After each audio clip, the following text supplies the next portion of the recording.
अस्सलामुअलैकुम। आधी रात हो रही थी।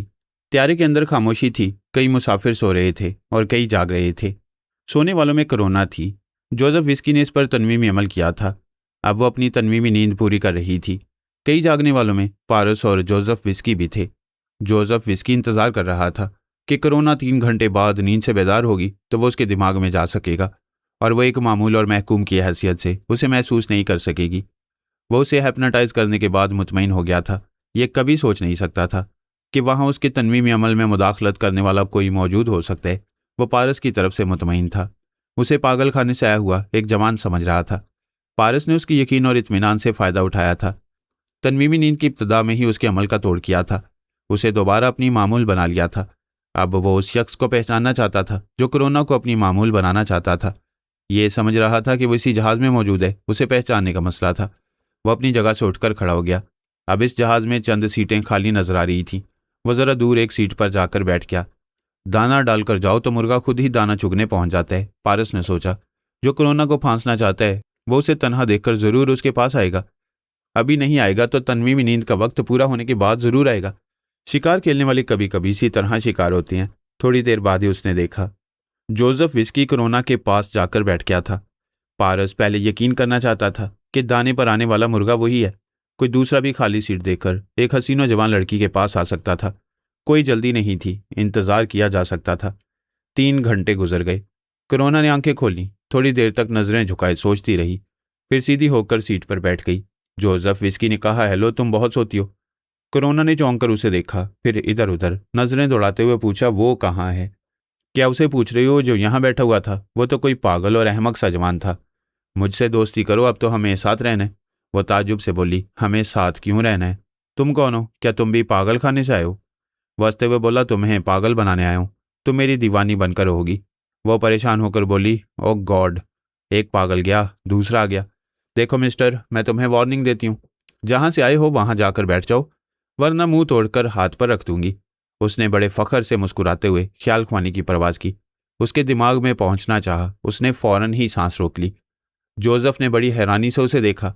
ये सोच भी नहीं सकता था कि उसकी मामूल और महकूम उसे अपने दिमाग में नहीं आने देगी। उसने दूसरी बार उसके दिमाग में पहुंचना चाहा तो फिर उसने सांस रोककर उसे भगा दिया। फिर वो उसे घूरकर बोली, क्या तुम टेलीपैथी जानते हो? क्या तुम ही मेरे दिमाग में आ रहे हो? वो हैरान और परेशान था। समझ में नहीं आ रहा था कि अपने तनवीमी अमल में नाकाम कैसे रहा है। वो गुस्से से बोली, उल्लू की तरह क्यों घूर रहे हो? मेरी बात का जवाब दो। तुम अपनी सीट छोड़कर मेरे पास क्यों आए हो? तुम कौन हो?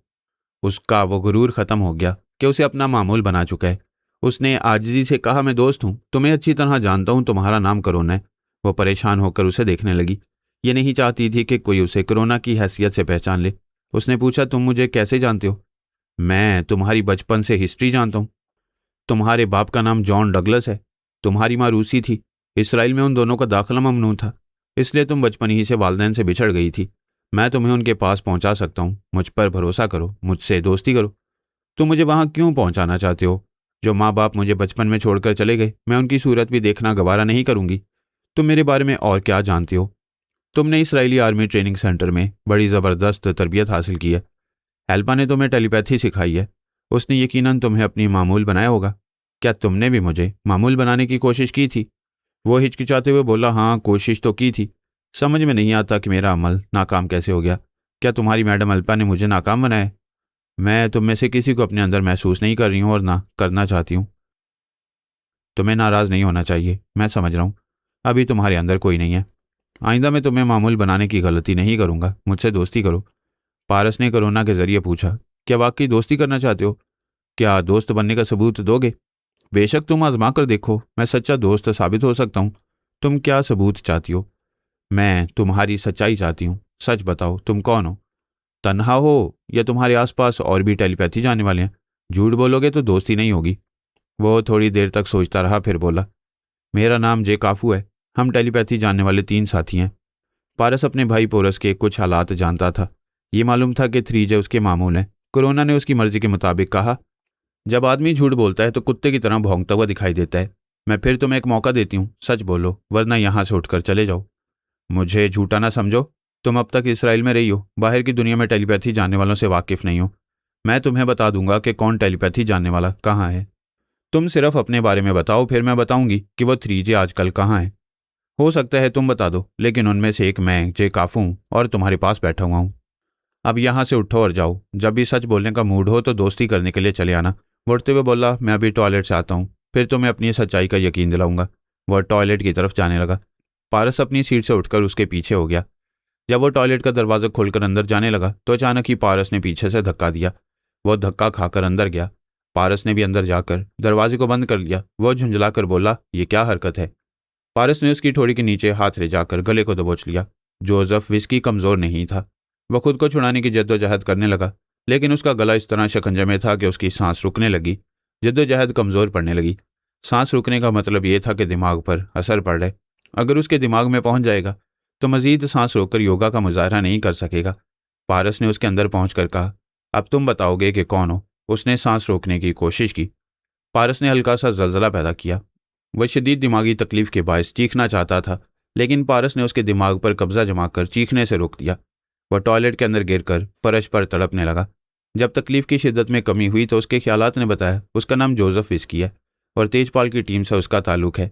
वो लोग रूस में ट्रांसफार्मर मशीनें तैयार कर रहे हैं। एक मशीन अगले हफ्ते तैयार हो जाएगी। उन्हें मशीन को आजमाने के लिए आले कार टेलीपैथी जानने वालों की ज़रूरत है, जिन्हें वो फाइल की हैसियत से इस्तेमाल करना चाहती हैं। इस मकसद के लिए उसने अल्पा के 2 टेलीपैथी जानने वालों को ट्रैप किया है। एक को ताशकंद पहुंचा चुका है, दूसरे को अपने साथ ले जा रहा है। पारस ने कहा, अपने दोनों मामूल टेलीपैथी जानने वालों के दिमागों में जिस मखसूस आवाज़ और लहजे के साथ जाते हो वो मुझे सुनाओ। उसने उस मखसूस आवाज़ और लहजे को सुनाया। पारस ने कहा, तुम्हारी दिमागी तकलीफ कम हो गई है। मुझे अंदाज़ा है तुम 1 घंटे तक ख्याल खोने के काबिल नहीं रहोगे। अपने किसी साथी को मदद के लिए नहीं बुला सकोगे, लेकिन मैं ज़्यादा वक्त चाहता हूँ। ये कहते उसने फिर एक बार जलजला पैदा किया और फ़ौरन ही उसके दिमाग पर कब्जा जमा लिया ताकि वो चीखे ना मार सके। वह फिर शदीद तकलीफ के बायस फर्श पर तड़पने लगा।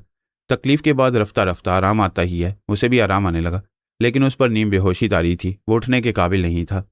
पारस ने उसे पकड़कर उठाया और कहा, खड़े रहो। मैं तुम्हारे दिमाग में किसी हद तक तवानाई पैदा करूंगा। तुम यहाँ से जाकर अपनी सीट पर आराम से लेट जाओ।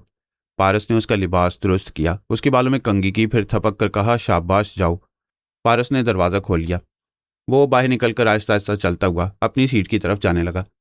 पारस पिछली कितार की एक खाली सीट पर आकर बैठ गया। उसने जोसेफ विस्की का वो हाल किया था कि हालत काबिल रहम हो गई थी। वो अपनी सीट पर जाकर नीम दराज हो गया, आंखें बंद कर लीं। पारस उसके अंदर पहुंचा हुआ था। उसे नींद आते ही उस पर अमल करने लगा। कोरोना पिछले 3 घंटों तक सोती रही थी। अब उसे नींद नहीं आ रही थी। वो सजनबी के बारे में सोच रही थी जो उसे हिप्नोटाइज करना चाहता था। वो उसके बारे में बहुत कुछ जानता था। उसने ये नहीं बताया था कि वो खुद कौन है। ना बताने के बावजूद टेलीपैथी की दुनिया में यह समझ लिया जाता है कि सामने वाला हमारा दोस्त कभी नहीं हो सकता, और इस जहाज़ में एक दुश्मन की मौजूदगी का इल्म हो चुका था। वो सोच रही थी कि दुश्मन नाकामी के बाद कौन सी चाल चलेगा, क्योंकि दुश्मनी जाहिर होने के बाद अपने अपने बचाव के लिए और एक दूसरे को ट्रैप करने के लिए तरह तरह के हथकंडे आजमाए जाते हैं। वो दुश्मन क्या करेगा और ख़ुद उसे क्या करना चाहिए। वो कभी ये नहीं चाहती थी कि कोई उसे कोरोना की हैसियत से पहचाने। वो उस पहचानने वाले की ज़ुबान बंद कर देना चाहती थी। इसके लिए सोच रही थी उस दुश्मन को इसी जहाज़ में ख़त्म करना चाहिए, वरना वो फ्रैंकफर्ट पहुंचकर दूसरों को उसके बारे में बहुत कुछ बता देगा। ऐसे वक्त उसने पराई सोच की लहरों को महसूस किया, फिर सांस रोक ली। चंद सेकंड के बाद दोबारा सांस लेने लगी तो अल्पा की आवाज़ सुनाई दी, सांस ना रोको, मैं हूँ तुम्हारी मैडम अल्पा। वो बोली, यस मैडम, फरमाइए। मैं बहुत देर तक मसरूफ़ रही, अभी तुम्हारी याद आई है तो तुम्हारे पास आई हूँ। तुमने सांस क्यों रोकी थी?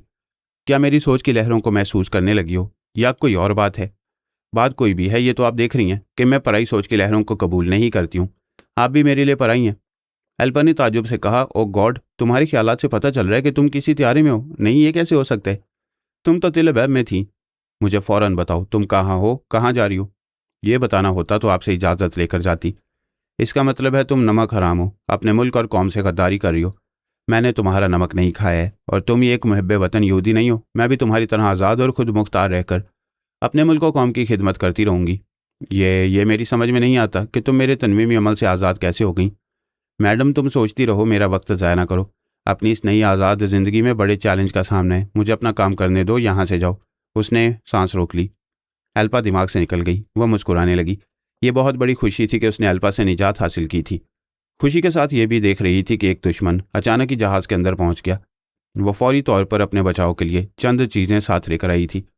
उसके परस में एक छोटा सा पिस्तौल था। एक छोटी सी शीशी में साबी कमजोरी की दवा थी। सर के घने बालों के अंदर उसने एक हेयर पिन छुपाई हुई थी। वो पिन जहरीली थी। वो जिसे चुभोती वो रफ्ता रफ्ता कमज़ोरी महसूस करता, फिर इंतहाई कमज़ोरी में मुब्तला होकर मर जाता। वो सोच रही थी फ्रैंकफर्ट पहुंचकर ऐसी और चंद चीज़ें खरीदेगी। पारस उसके पास आकर बैठ गया, अपना लिबास और सर के बाल दुरुस्त करते हुए बुड़बुड़ाने लगा, उल्लू का पट्टा, मुझे कमज़ोर समझता था। मैंने ऐसी पिटाई की है कि सुबह तक उठ नहीं सकेगा।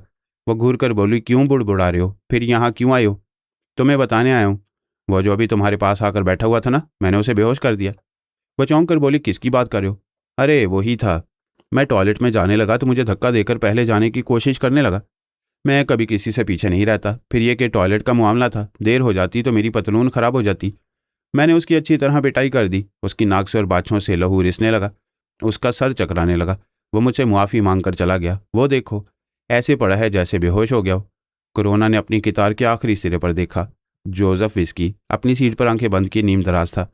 उसे यकीन नहीं आया कि उसका पागल हमसफ़र दुरुस्त कह रहा है।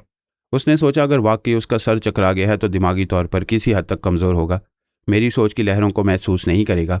मुझे आजमाना चाहिए कि यह पागल सच कह रहा है या डींगे मार रहा है। वो ख्याल ख्वानी की परवाज़ करती हुई जोसेफ के अंदर पहुंच गई। वो उसे महसूस नहीं कर रहा था। पोरस की मर्जी के मुताबिक जोसेफ के ख्यालात पढ़ रहा था कि पागल जवान ने टॉयलेट में इसकी पिटाई की है और अब वो मार खाकर कमज़ोरी के बायस हो रहा है। वो खुश हो गई। उसे ऐसी खुशी मिल गई जैसे दुआ मांगे बगैर ही खजाना मिल गया हो। अभी वह इस दुश्मन को किसी तरह हलाक करके इससे निजात हासिल करने के बारे में सोच रही थी। अगरचे इसे हलाक करने में बड़ी दुश्वारियां पेश आ सकती थीं, ताहम अपनी सलामती और राजदारी के लिए दुश्वारियों से गुजरना ही पड़ता। अब ऐसी कोई दुश्वारी नहीं रही थी। दुश्मन खुद ही उसकी जूतियों तले आ गया था। उसने मुस्कुराकर पारस को देखा। वो ज़रा सहम कर पीछे हटकर बोला, ये अपना मुस्कुराता हुआ मुंह मेरे करीब ना लाना, अब मैं इज्जत पर हमला नहीं करने दूंगा। वसते हुए बोली, तुम बहुत अच्छे हो। मेरी एक बात मानो, मैं ज़रा आधे घंटे तक आंखें बंद किए सोती रहूंगी। मुझसे बिल्कुल बात ना करना। सिर्फ आधे घंटे तक क्यों सोना चाहती हो? मैं तुम्हें एक गाना सुनाऊं तो सुबह तक सोती रहोगी। मैं फिर कभी तुम्हारा गाना सुनूंगी, मुझे अभी आधे घंटे तक डिस्टर्ब ना करो। पारस मान गया। वह सीट की पुश्त से टेक लगाकर आंखें बंद करके जोसेफ के दिमाग में पहुंच गई। उसके बारे में मालूमात हासिल करने लगी। उसने आर्मी के रिकॉर्ड रूम में तमाम टेलीपैथी जानने वालों की हिस्ट्री पढ़ी थी। ये उसकी पहली जीत थी कि वह तेजपाल की टीम के एक टेलीपैथी जानने वाले के अंदर पहुंच गई थी और किसी रुकावट के बगैर उसे मामूल बना रही थी। पारस भी तनवीमी अमल के दौरान में मौजूद था। कोरोना की सोच में उसे समझा रहा था कि कौन कौन सी अहम बात जोसेफ के दिमाग में नक्श करना चाहिए।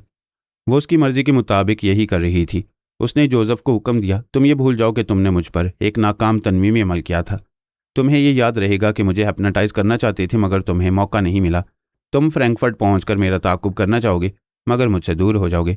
तुम्हें यह कभी याद नहीं आएगा कि एक पागल जवान ने कभी तुम्हारी पिटाई की थी। तुम आर्जी तौर पर कमज़ोर हो गए थे और मैंने तुम पर तनवीमी अमल किया था। तुम तनवीमी नींद पूरी करने के बाद जागोगे तो मेरे अमल को भूल चुके होगे। वो उसका मामूल और महकूम बन चुका था। आइंदा उसके तमाम अहकामात की तामील करने वाला था। वो तनवीमी नींद सो गया। इस अमल में तकरीबन 1 घंटा सरफ हुआ क्योंकि वो तेजपाल की पूरी टीम के बारे में मालूमात हासिल करती रही थी। अब वो आंखें खोलना चाहती थी लेकिन पारस ने उसे इसी तरह लेटे रहने और सोचते रहने पर माइल किया। वो उसकी मर्जी के मुताबिक अपने आइंदा दिनों के मुतल्लिक सोचने लगी। मुझे फ्रैंकफर्ट पहुंचने के बाद कैसी शहर में रहना चाहिए? उसके अज़ाइम हमेशा से बुलंद रहे थे। वो बहुत पहले ये मुस्तहकम इरादा कर चुकी थी कि एक दिन आज़ादी हासिल करेगी और अपनी मर्जी के मुताबिक ज़िंदगी गुजारेगी। ऐसी ज़िंदगी गुजारते वक्त जाने कैसे कैसे टेलीपैथी जानने वालों से टकराव होगा। उसने तमाम अहम टेलीपैथी जानने वालों के बारे में बड़ी तफसीली मालूमात हासिल की थी। उसने सोचा था कि किसी बड़े मुल्क में जाकर वहाँ के हुक्काम और आर्मी अफसरान को रफ्ता रफ्ता अपने ज़ेर असर लाएगी और ख़ुद को ज़ाहिर किए बगैर वो उन पर हुकूमत करती रहेगी। एक दिन अल्पा की तरह उन तमाम हुक्काम और आला अफसरान का एतमाद हासिल कर लेगी। अब वो सोच रही थी, मुझे रूस के हालात मालूम हो चुके हैं। वहाँ 1 हफ्ता के अंदर ट्रांसफार्मर मशीन तैयार हो जाएगी। मैंने जोसेफ विस्की को अपना मामूल बना लिया और वह 2 टेलीपैथी जानने वालों को अपना मामूल बना चुका है।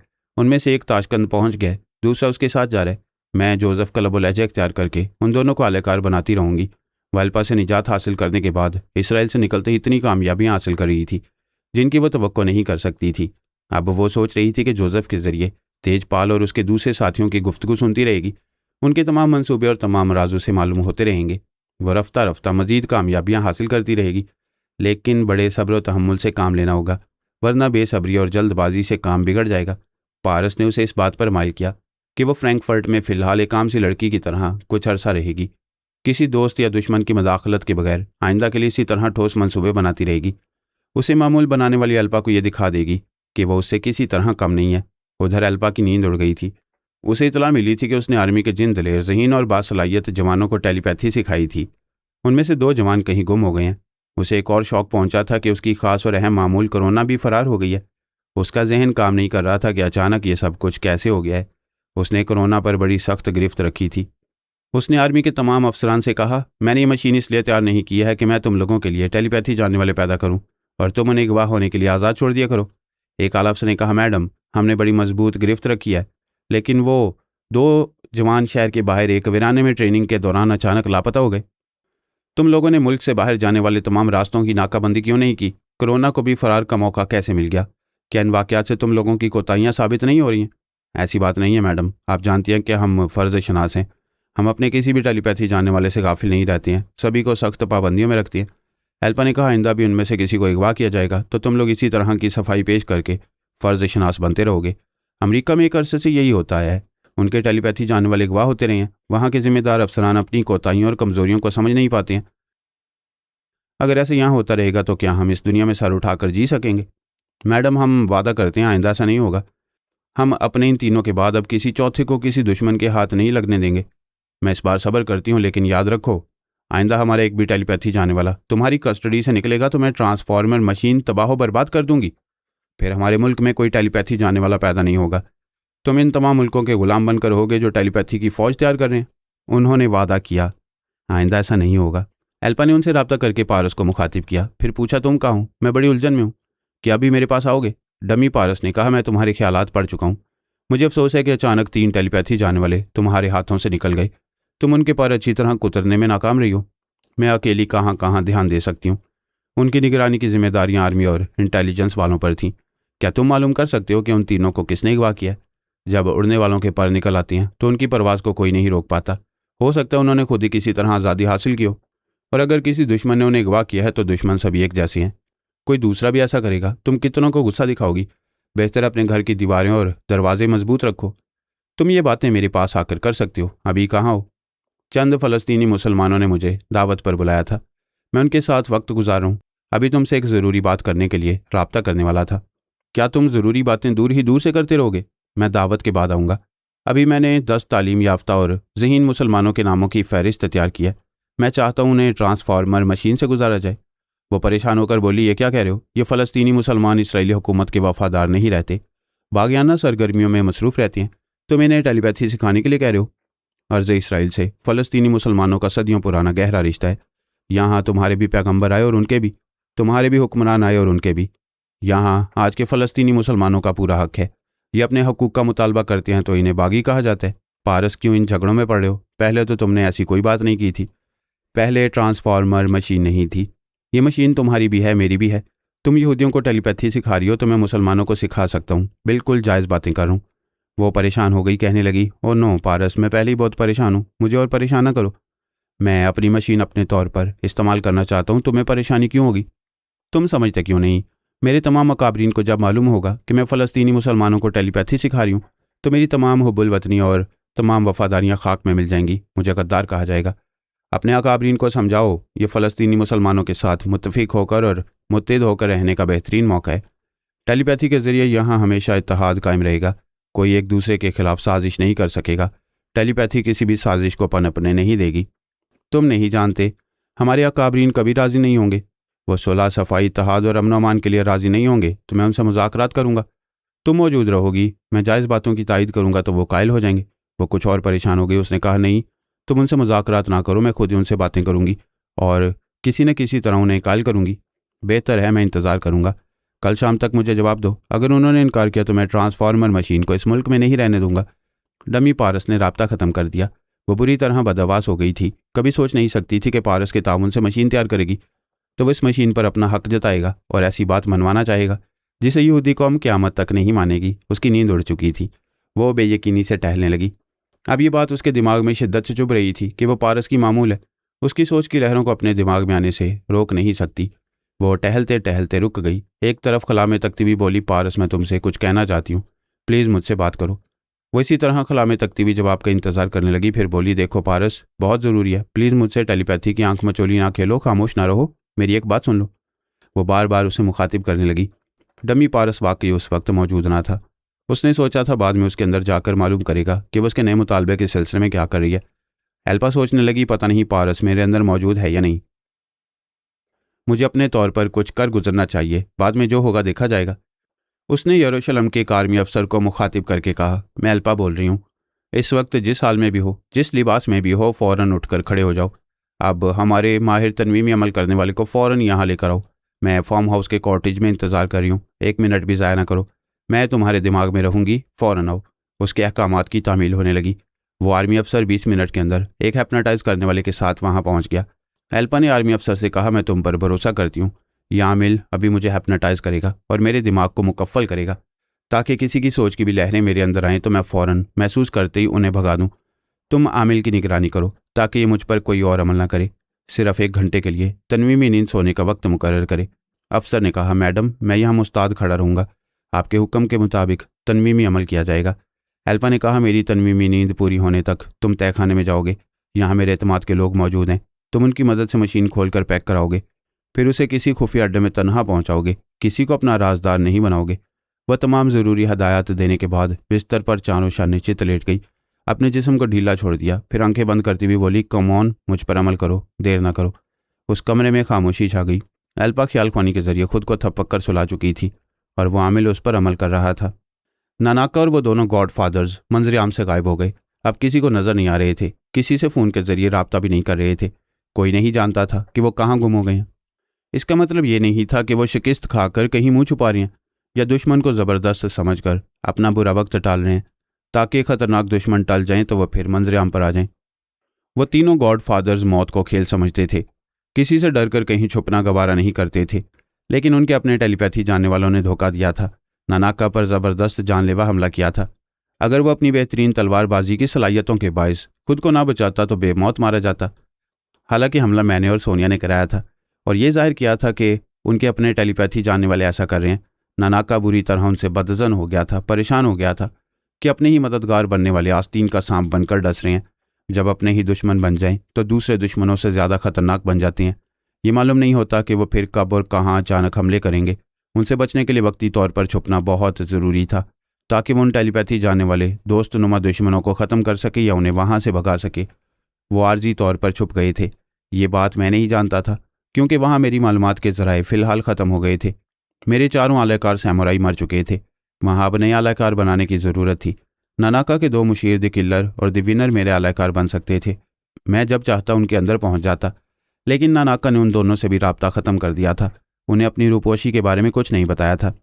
सोनिया ने कहा, हमने नानाका पर हमला करके उसे अच्छी तरह दहशतज़दा किया है। उस पर ऐसे लगातार हमले किए जाएं तो वो मारा जाएगा या ये इलाका छोड़कर भाग जाएगा। मैंने कहा, उसकी कोई खबर नहीं है कि वो कहाँ है, अपनी जगह बदलता रहता है। शिकार को फांसने के लिए उसके आगे चारा डालना पड़ता है। मैंने जोसेफीन को इसलिए महल से अगवा किया है कि वो कभी हमारे काम आएगी।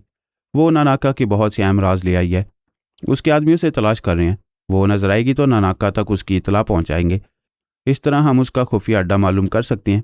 मैंने कहा, चलो ये तदबीर आजमा लेते हैं। मार्ली लंदन में जिम काफ के साथ वक्त गुजारी है। उसकी वापसी तक तुम्हें उसका भरपूर रोल अदा करना है। इसकी परवाह न करो, जब तक मैं नहीं चाहूँगी वो वापस नहीं आ सकेगी। जोसेफीन को मेकअप के जरिए छुपाया गया था। वो हमारे सुराग रसानों की निगरानी में आज़ादी से घूमती फिरती रहती थी। उसे अब तक किसी ने नहीं पहचाना था। उसने अपने मातियत से कहा, जोसेफीन के चेहरे से मेकअप उतार दो, उसे अपने असली चेहरे के साथ घूमने फिरने दो, उस पर दूर ही दूर से नज़र रखो। वो मातिहत जोसेफीन के दिमाग में रहा करता था। जोसेफीन ने उसकी मर्जी के मुताबिक आईने के सामने बैठकर आर्जी मेकअप को उतारा, फिर गुस्ल करने और लिबास तब्दील करने के बाद अपना हैंडबैग लेकर अपार्टमेंट से बाहर आ गई। एक फुटपाथ पर चलने लगी। अंदर से सहमी हुई थी कि दुश्मनों ने देख लिया तो क्या होगा। डरने के बावजूद उसे वही करना था जो हम चाहते थे। वो एक ओपन रेस्टोरेंट में आकर बैठ गई ताकि खुली जगह सभी को नजर आती रहे। उसने चाय और सैंडविचेस का ऑर्डर दिया था। आराम से बैठकर खा रही थी, चाय पी रही थी, ज़्यादा वक्त गुजार रही थी, मगर कोई दुश्मन उसे लिफ्ट नहीं दे रहा था। उसे ताजुब हो रहा था। इतने बड़े गॉड फादर नानाका की पर्सनल सेक्रेटरी थी और उसे कोई नहीं पूछ रहा था। उसने अपना मोबाइल निकाल कर इसे ऑन किया, उसके नंबर पंच किए, फिर राब्ता होने पर बोली, हेलो, कौन बोल रहा है? दूसरी तरफ से पूछा गया, तुम कौन बोल रही हो? पहले अपनी शनाख्त कराओ। मैं जोसेफीन बोल रही हूँ। अपने गॉड फादर नानाका से बात करना चाहती हूँ। मैं महल का सिक्योरिटी अफसर हूँ। हमारा गॉड फादर यहाँ नहीं है, किसी दूसरी रिहाइशगाह में होगा। तुम कहाँ चली गई हो? क्या वाकई तुम्हें अगवा किया गया है? हाँ, मुझे अगवा किया गया था, लेकिन मैं दुश्मनों की कैद से निकल आई हूँ। इधर उधर छुपती फिर रही हूँ। किसी तरह नानाका को इतला दो, वो मुझे मुसीबतों से बचाएगा। तुम अभी कहाँ हो? अपना कोई पता ठिकाना बताओ। मैं यहाँ एक सैमुराई से कहता हूँ, वो तुम्हारे लिए कुछ करेगा। अपना फ़ोन नंबर भी बताओ। वो अपना मोबाइल नंबर बताकर बोली, मेरा कोई ठिकाना नहीं है, मैं भागती फिर रही हूँ। अभी अंडरग्राउंड ट्रेन के सबवे स्टेशन की तरफ जा रही हूँ, वहाँ से ट्रेन में बैठकर वेस्ट हांगकांग जाऊँगी। 1 घंटे बाद मनमाओ टेम्पल में मिल सकती हूँ। उसने राब्ता ख़त्म किया। फिर रेस्टोरेंट का बिल देकर सबवे वाले स्टेशन की तरफ जाने लगी। जिस वक्त महल का सिक्योरिटी अफसर उससे बातें कर रहा था, उस वक्त बायरन टोड उसके अंदर मौजूद था। उसने नानाका की कितनी ही रिहाइशगाहों के सिक्योरिटी अफसरान को अपना अलाकार बनाया था। उन रिहाइशगाहों के मुलाजमों तक भी पहुंचता रहता था। इस तरह मालूम होता रहता था कि वो गॉड फादर किस वक्त कहाँ मौजूद है। अभी उसे नानाका के बारे में कुछ मालूम नहीं हो रहा था।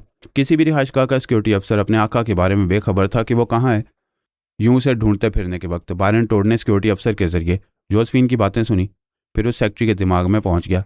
जोसेफिन सबवे काउंटर से टिकट लेकर ट्रेन में आकर बैठ गई थी। हांगकांग में ज़मीन के नीचे रेलवे लाइनें बिछी हुई हैं। लोग शहर के एक हिस्से से दूसरे हिस्सों तक सफ़र करते रहते हैं। वो ट्रेन मगर भी हांगकांग की तरफ जा रही थी। जब वो चलने लगी तो 2 चीनी बाशिंदे उसके करीब आकर बैठ गए।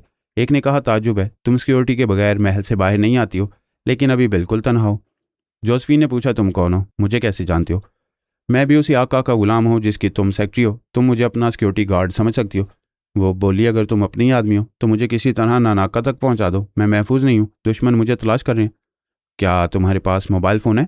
मैं महल के सिक्योरिटी अफसर को फ़ोन करूँगा, तुम्हें फ़ौरन मदद मिलेगी। इतनी अकल मुझ में भी है, मैं ऐसा कर चुकी हूँ। वहाँ से मेरी मदद करने का वादा किया गया है, लेकिन मैं सिर्फ मदद नहीं चाहती, नानाका तक पहुँचना चाहती हूँ। वहाँ मैं हर तरह से महफूज रहूँगी। दूसरे चीनी जवान ने कहा, वेस्ट हांगकांग चलो, वहाँ हम अपने आका के बारे में कुछ ना कुछ मालूम करेंगे। उसे तुम्हारे बारे में मालूम होगा तो वो खुद ही तुम्हें तहफ़्फ़ुज़ फराहम करेगा। मैं और सोनिया उन 2 जवानों के ख्यालात पड़ चुके थे। इन दोनों का ताल्लुक हांगकांग की इंटेलिजेंस सर्विस से था। वो जोसेफिन को सिक्योरिटी के बगैर देखकर हैरान हुए थे और उसके हालात मालूम कर रहे थे। हम ये नहीं जानते थे कि बायरन टोड भी जोसेफिन के अंदर छुपा हुआ है। वो ट्रेन के जरिए वेस्ट हांगकांग पहुंच गई। वो ट्रेन से उतरकर सीढ़ियां चढ़ते हुए ज़मीन के अंदर से बाहर आई। उनमें से एक इंटेलिजेंस वाले ने पूछा, तुम कहाँ जाओगी? तुम्हें तनहा नहीं रहना चाहिए। मैं मनमाओ टेम्पल जा रही हूँ, वहाँ मेरे आका के खास आदमी मेरी हिफाजत के लिए आएंगे। मैं सोनिया के साथ पहले उस टेम्पल में पहुंचा हुआ था। वो वहाँ का बहुत मशहूर टेम्पल था। पिछले ज़माने में समुद्री डाकुओं की बड़ी दहशत थी। वह समुंदर से गुजरने वाले जहाज़ों का माल लूट लिया करते थे। चियोंग पोसाई अपने वक्त का एक बहुत ही खतरनाक बहरी डाकू था। उसने अचानक मुजरिमाना ज़िंदगी से तौबा कर ली थी और बुद्ध मत की तरफ माइल हो गया था। उसी ने इबादत के लिए टेम्पल बनाया था। चीनी ज़बान में मन के मायने लिटरेचर, अदब और माओ के मायने जंग है। इस मनमाओ टेम्पल के दाखिली हिस्से में 2 बड़े मुजस्मे हैं। एक मुजस्मे के हाथ में किताब और कलम है और मन कहलाता है। दूसरे मुजस्मे के हाथ में खून आलूद तलवार है, वो माओ कहलाता है। उनके दरमियान एक कुर्बान गाह है। उस कुर्बान गाह में छोटे छोटे मुजस्मों के जरिए ये दिखाया गया है कि देवताओं के आगे इंसानों की कुर्बानियाँ दी जाती थीं। अब मन मुजस्मा हाथ में किताब और कलम लिए ऐसी दरिंदगी को रोक रहा है। मंदिर के अंदर ऐसे कई दिलचस्प मनाजिर थे। मैं और सोनिया इस वसी और इस मंदिर के मुख्तलिफ हिस्सों से गुजर रहे थे। वहाँ जोसेफिन से सामना हुआ तो वो सोनिया को देखकर हैरानी से बोली, मैडम मार्ली आप? सोनिया ने अनजान बनकर पूछा, तुम कौन हो? जोसेफिन ने कहा, मैं एक प्राइवेट फर्म में सेक्रेटरी हूँ। अखबारों में आपकी तस्वीरें देखती हूँ, आज आपको रूबरू देख रही हूँ। क्या मैं आपसे मुसाफिया कर सकती हूँ? सोनिया ने मार्ली के अंदाज में गुरूर से कहा, मुसाफिया करना ज़रूरी नहीं है। तुमने देख लिया, मुझसे 2 बातें कर ली, यही बहुत है। ये कहकर सोनिया शाहाना अंदाज में चलती हुई आगे बढ़ गई। जोसेफिन के अंदर बायरन टोड बड़ी देर से छुपा हुआ था। अहम मालूमात हासिल करने की तवक्को थी। वह तवक्को पूरी होने लगी। वो नानाका तक पहुंचना चाहता था, लेकिन मार्ली मिल गई थी। वह नानाका से ज़्यादा अहम थी। उसने बेचैनी से सोचा, मार्ली जा रही है, इसे नज़रों से ओझल नहीं होना चाहिए। इसके साथ जो शख्स है वो यकीनन फरहाद होगा। ऐसा सुनहरी मौका फिर हाथ नहीं आएगा। उसने फ़ौरन ही हार्वे से कहा, तमाम साथियों को मेरे अंदर ले आओ। वो सब चंद सेकंड के अंदर उसके दिमाग में आ गए। उसने जोसेफिन के दिमाग पर कब्जा जमाकर उसे मार्ली के पीछे लगा दिया था ताकि वो और फरहाद बराबर नज़रों में रहें। हार्वे ने पूछा, क्या बात है? वो बोला, मार्ली और फरहाद नज़रों में आ गए हैं। मैंने जोसेफिन को दूर ही दूर से उनके ताक़ुब में लगाया है। तुम सब जोसेफिन के ज़रिए उन्हें देख सकते हो। बेकर ब्राइट ने कहा, यह कैसे यकीन किया जाए कि वही मार्ली और फरहाद हैं? फरहाद बहुत मक्कार है, वो उन दोनों की डमी पेश करके धोखा दे सकता है। हाँ, वो ऐसा कर सकते हैं, मगर हम धोखा नहीं खाएंगे, जल्दबाजी से काम नहीं लेंगे, हर पहलू से उन्हें आजमाएंगे। तुम सब फ़ौरन अपने आलाकारों को उस मनमाओ मंदिर में ले आओ। उनके आसपास और दूर तक आलाकारों को इस तरतीब से उनके ताक़ुब में लगाओ कि अब कभी नज़रों से ओझल ना होने पाए। हार्वे ने कहा, बेशक, अभी सबसे अहम बात यही है कि ये बराबर हमारी नज़रों में रहें और इनका मौजूदा ठिकाना हमें मालूम हो जाए। बायरन टोड ने कहा, मार्ली के पास जो बिल्ली है उसे भी तवज्जो दो। कभी इस बिल्ली के जरिए भी उन दोनों तक पहुंचा जा सकता है। वो सब खुश थे कि हम नज़रों में आ गए हैं। उनकी ये खुशी बेजा नहीं थी, वो वाकई हमें तलाश कर चुके थे। हम इस हकीकत से बेखबर थे कि टेलीपैथी जानने वाले दुश्मनों ने हमें ढूंढ लिया। हमने तो नानाका तक पहुंचने के लिए जोसेफिन को चारे के तौर पर पेश किया था। हम ये सोच नहीं सकते थे कि उन दुश्मनों में से एक बायरन टोड खुद हांगकांग आएगा और अपनी आंखों से हमें देखेगा। टेलीपैथी जानने वाले तो बहुत मोहतात रहते हैं, दूरी दूर से ख्याल ख्वानी के जरिए जंग लड़ते हैं, लेकिन हमारी तवक्को के खिलाफ बायरन टोड वहां पहुंचकर कामयाबी हासिल कर रहा था। वैसे अभी उनकी मंजिल दूर थी। अभी वह तमाम पहलुओं से हमारे असली होने की तस्दीक करना चाहते थे। वो हमारे अतराफ जाल फैला रहे थे। उन्होंने इस शहर में दर्जनों आलाकार बनाए थे, अब वो उनके काम आ रहे थे। वो सब टेलीपैथी के जरिए और टेलीफोन के जरिए आलाकारों को एक दूसरे से मरबूत कर रहे थे। बायरन टोड ने उन 2 इंटेलिजेंस के जवानों को आलाकार बनाया जो अंडरग्राउंड ट्रेन में जोसेफिन से मिल चुके थे। उस वक्त मैं सोनिया के साथ उस मंदिर के 10 मुजस्मों के सामने खड़ा था। वो 10 मुजस्मे जन्नत के देवता कहलाते थे। ये तमाम देवता जन्नत के मुंतजिम थे। वहाँ नेक बंदों की रिहाइश के इंतजाम करते थे, जिनसे खुश होते थे उन्हें जन्नत में पहुंचा देते थे। एक देवता मैं भी कहलाता हूँ। मुझे दुश्मन जन्नत में नहीं जहन्नुम में पहुंचाने के इंतजाम कर रहे हैं। दोनों इंटेलिजेंस के जवानों ने मार्ली के सामने आकर रिवायती अंदाज में झुककर उसे सलाम किया, फिर हैरानी से पूछा, मैडम आप सिक्योरिटी के बगैर यहाँ घूम रही हैं? सोनिया ने अनजान बनकर पूछा, तुम कौन हो? उन दोनों ने अपने कार्ड्स दिखाए। एक ने कहा, हम आपके खादिम हैं, आप हुक्म देंगी तो हम सरकारी गार्ड्स बुलाएंगे। शुक्रिया, इसकी ज़रूरत नहीं है, मेरे सिक्योरिटी गार्ड्स यहाँ सादे लिबास में मौजूद हैं। मैं दुश्मनों को धोखा दे रही हूँ, ये मालूम करना चाहती हूँ कि इन हालात में मुझ पर किस तरह हमले करेंगे। उन दोनों जवानों के अंदर बायरन टोड मौजूद था। हार्वे भी आ गया। उसने एक जवान के जरिए मेरे बारे में पूछा, ये साहब कौन है? सोनिया ने मार्ली की हैसियत से कहा, ये मेरे साथी हैं, आप इन पर शुबा न करें। बायरन टोड ने दूसरे जवान के जरिए कहा, मैडम आप तो जानती हैं हम इंटेलिजेंस वाले सवालात करने के आदी हैं, क्या आप हमें इनका नाम और इनके मसरूफियात बता सकती हैं?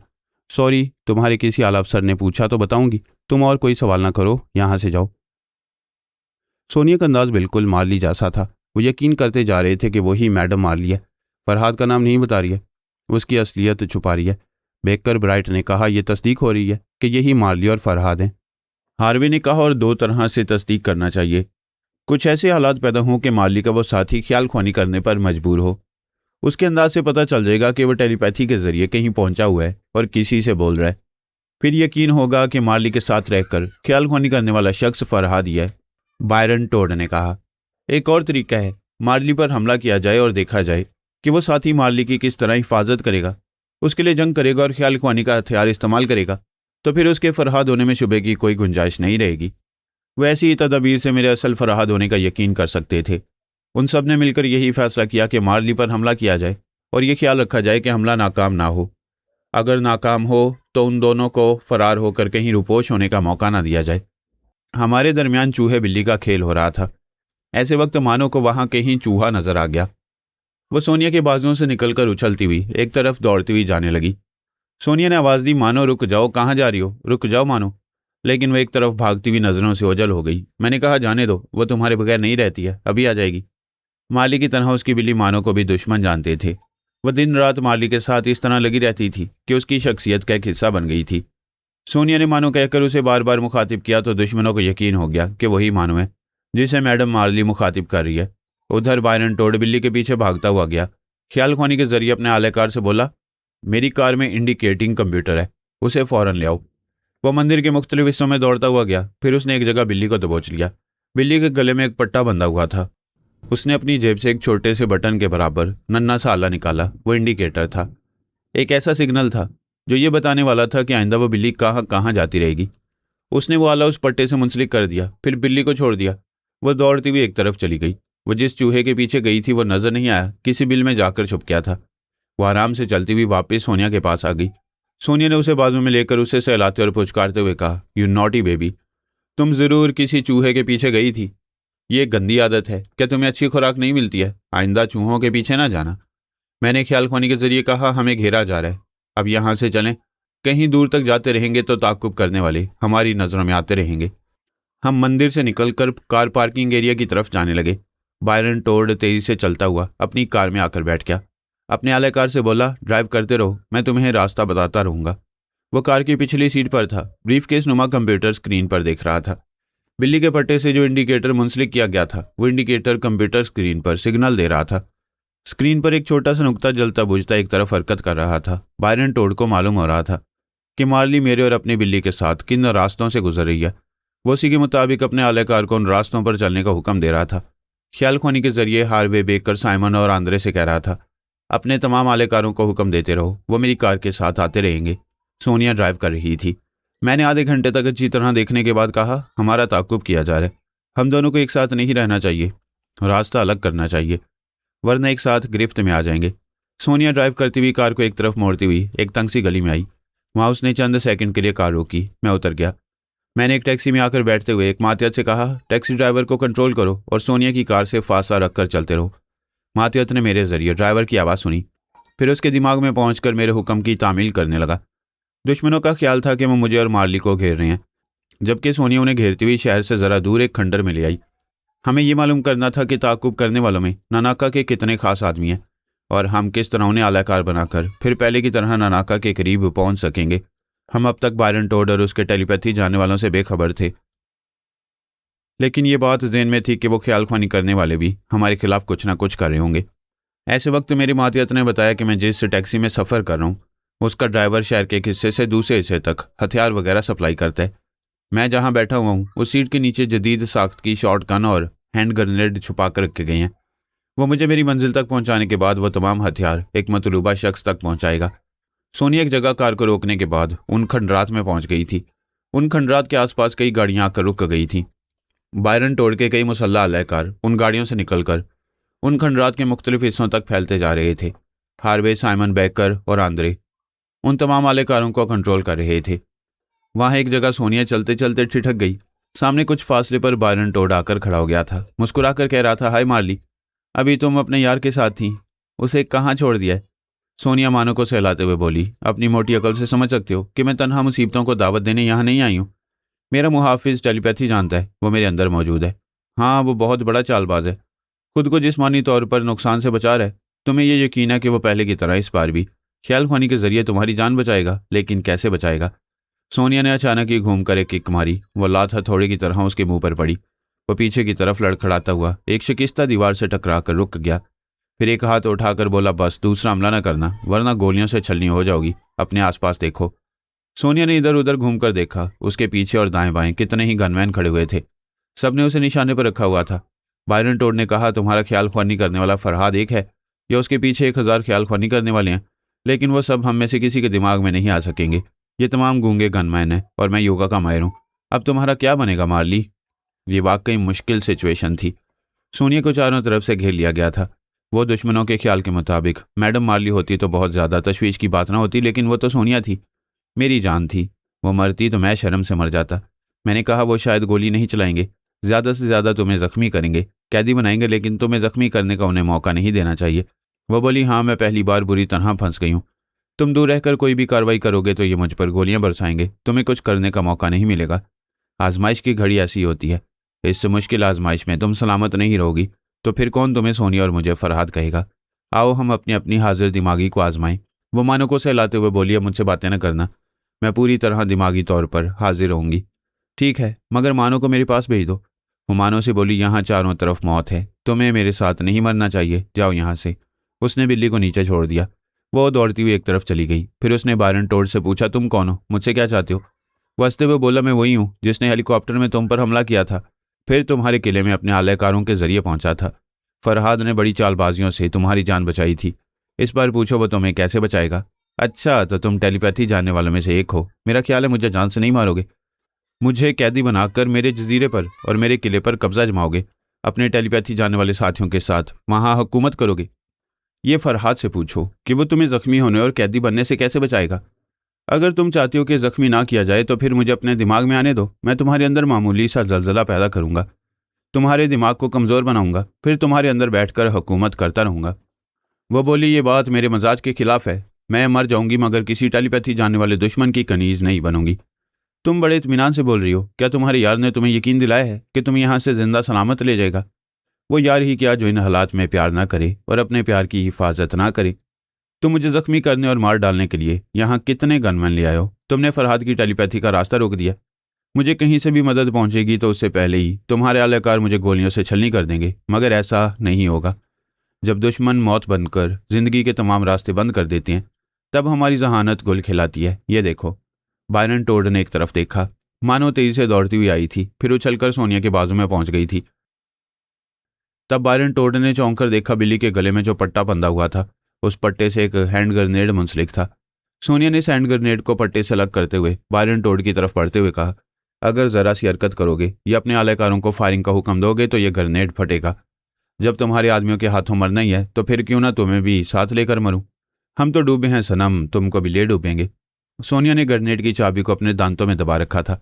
चाबी को खींचते ही वो ग्रेनेड एक जबरदस्त धमाके से फटने वाला था, उन सब के चीथड़े उड़ाने वाला था। बायरन टोड के दीदे खौफ से फैल गए थे। उसके दिमाग में हार्वे बेकर, साइमन और आंद्रे सहमे हुए कह रहे थे, ओ गॉड बायरन, तुम कहाँ आकर फंस गए हो। हमने फरहाद की टेलीपैथी को नाकाम बनाया था, वो हमारी ख्याल ख्वानी को नाकाम बना रहे, हम तुम्हें कैसे बचाएं। सोनिया मौत को दांतों तले दबाए उसके करीब आ गई थी। जो मौत सोनिया की तरफ आ रही थी वो बायरन टोड की तरफ पलट गई। हथियार उनके पास भी थे और मैं जिस टैक्सी में था उसकी सीट के नीचे भी हथियार थे। मैं खंडर से कुछ फासले पर था।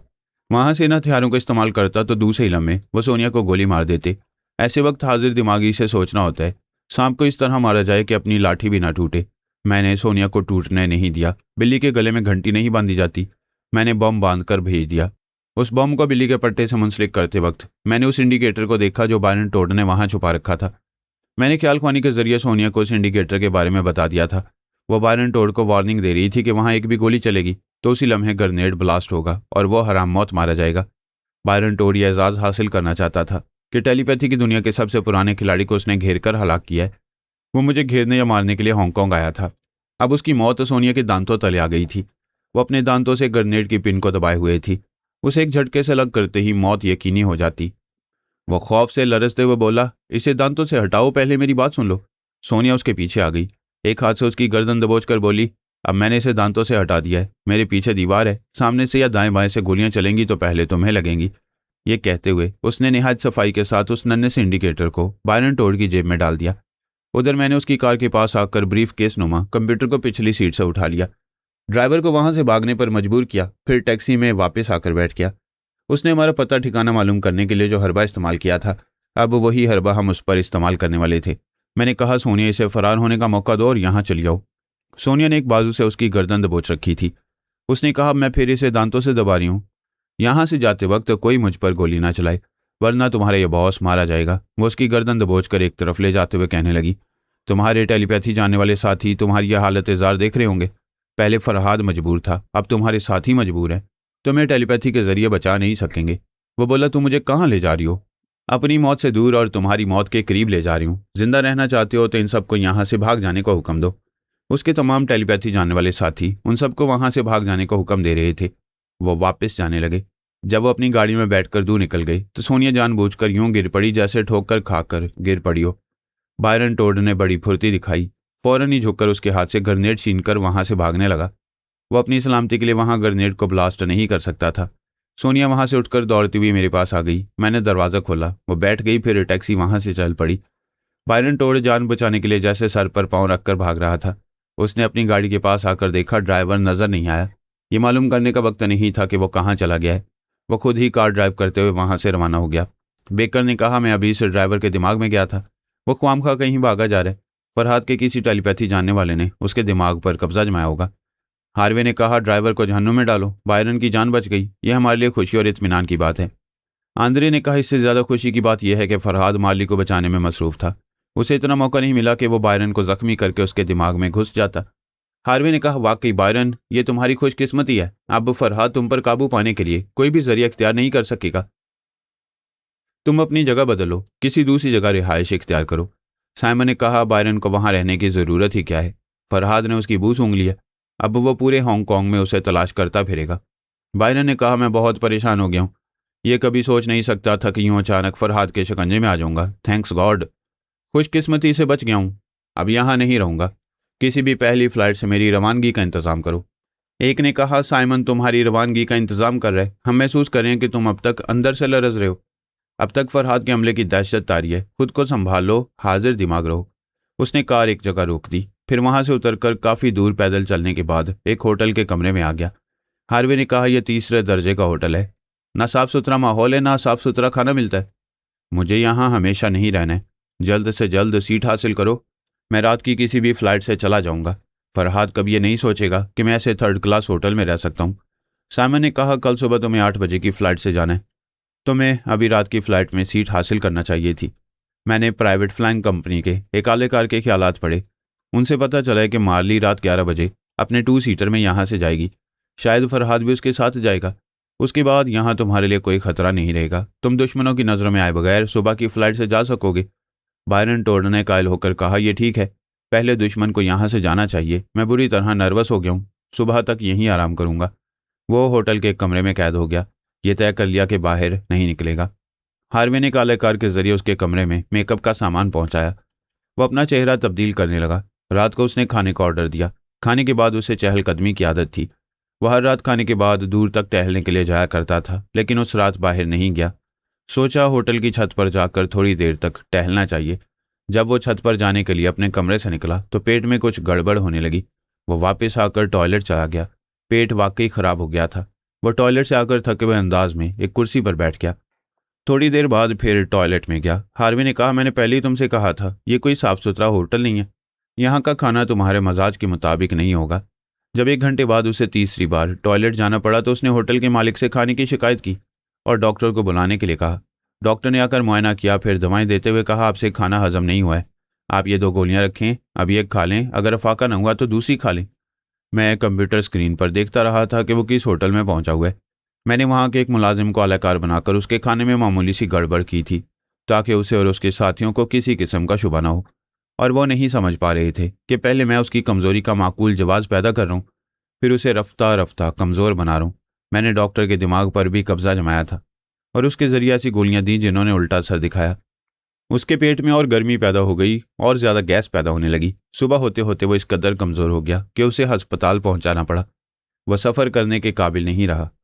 डॉक्टर ने मशवरा दिया, इसे कम से कम 2 दिनों तक आराम करना चाहिए। उसके तमाम साथी देख रहे थे कि वह अपनी गलती से बीमार हुआ है। किसी पहलू से भी दुश्मनी का शुबा नहीं किया जा सकता था। वह बिल्कुल महफूज था। उसके साथियों ने किसी को उसके दिमाग में महसूस नहीं किया था। मैं उसके अंदर जगह बना चुका था। पिछली रात उसके तमाम चोर ख्यालात पढ़ने का मौका मिल गया था। पता चला उसका नाम बायरन टोड है। उसके टेलीपैथी जानने वाले 4 साथी हैं, हार्वे, बेकर, ब्राइट, साइमन और आंद्रे। ये चारों उसके दिमाग में आते जाते रहते हैं।